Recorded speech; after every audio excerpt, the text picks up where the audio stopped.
किसी ने बड़ी कमाल की बात कही है कि ज़्यादा कुछ तो नहीं जानता मोहब्बत के बारे में, पर जब तुम सामने आ जाती हो तो मेरी तलाश खत्म हो जाती है। हेलो दोस्तों, मैं राहुल कुमार एक बार फिर आप सभी के सामने एक नई स्टोरी के साथ आज मैं आप सभी के सामने एक लव स्टोरी लेकर आया हूँ। ये कहानी है कॉलेज के कुछ दोस्तों की।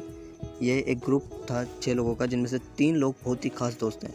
उनका नाम था ममता, राहुल और चिन्मय। सभी लोग बोलते थे कि दोस्ती हो तो इनकी जैसी। चिन्मय को मालूम था उनके बेस्ट फ्रेंड ममता और राहुल एक दूसरे से प्यार करते थे, एक दूसरे को चाहते थे, पर कभी एक दूसरे को बोल नहीं पाते थे। चिन्मय ने एक दिन कोशिश की और दोनों को आमने सामने बैठाकर बात करवाई। उस दिन से उन दोनों की दोस्ती लव स्टोरी रिलेशनशिप में बदल गई, लव स्टोरी ट्रैक पर आ गई।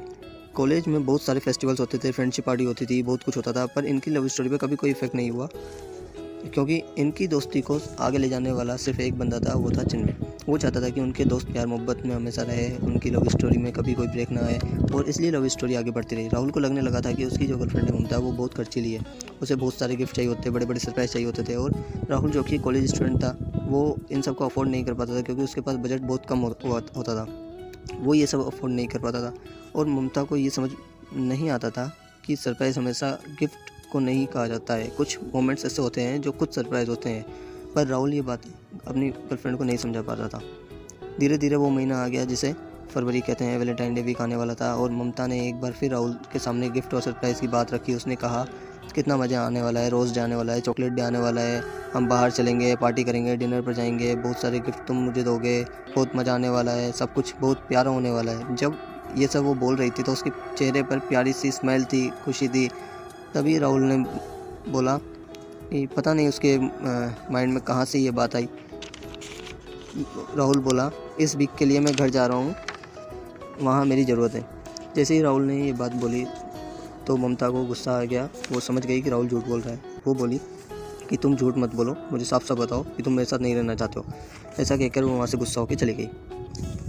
अब राहुल को ऐसा लगने लगा कि वैलेंटाइन वीक के शुरू होने से पहले ही उन दोनों का ब्रेकअप हो गया था।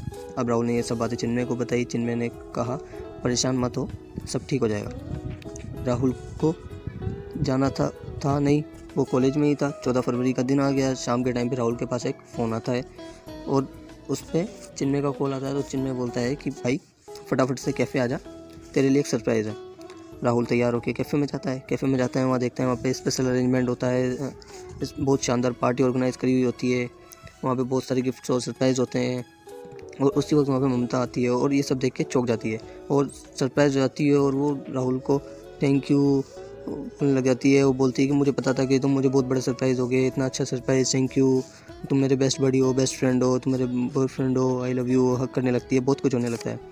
और उस सब के बाद जब पार्टी ख़त्म हुई, ओवर हुई, तब राहुल ने उसी दिन ममता को समझा दिया कि तुम्हारे रास्ते अलग हैं और मेरी लाइफ अलग है, तो अब हमें इस रिलेशनशिप को मेंटेन नहीं कर पाएंगे, हमें अलग होना पड़ेगा। तो राहुल ने उसी दिन ममता से ब्रेकअप कर लिया और सीधा चिन्मय के पास गया और जाके उसे हक कर लिया और बोला कि भाई तुम हो मेरे सच्चे दोस्त, आज जो तुमने मेरे लिए किया है वो कोई नहीं कर सकता था। आज तूने मुझे सिखाया है लाइफ में रिलेशनशिप से ज़्यादा बड़ी फ्रेंडशिप होती है मेरे भाई, आई लव यू। तभी चिन्मय ने बोला कि भाई परेशान मत हो, भाभी का आना भी बाकी है। छोटी सी कहानी हमें बहुत कुछ सिखा देती है। ये वही दोस्त होते हैं जिनसे हम लड़ाई करते हैं, जिनके साथ हम पार्टी करते हैं, जिनके साथ हम अपनी खुशियाँ बांटते हैं, अपनी प्रॉब्लम्स शेयर करते हैं। जब हम अपने पार्टनर से मिलने जाते हैं तब भी हम घर पर यही बोल कर जाते हैं कि मैं अपने दोस्त से मिलने जा रहा हूँ। तो दोस्तों, कभी भी अपने दोस्तों को मत भूलना, ये वो दोस्त है जो आपका साथ कभी नहीं छोड़ते हैं। और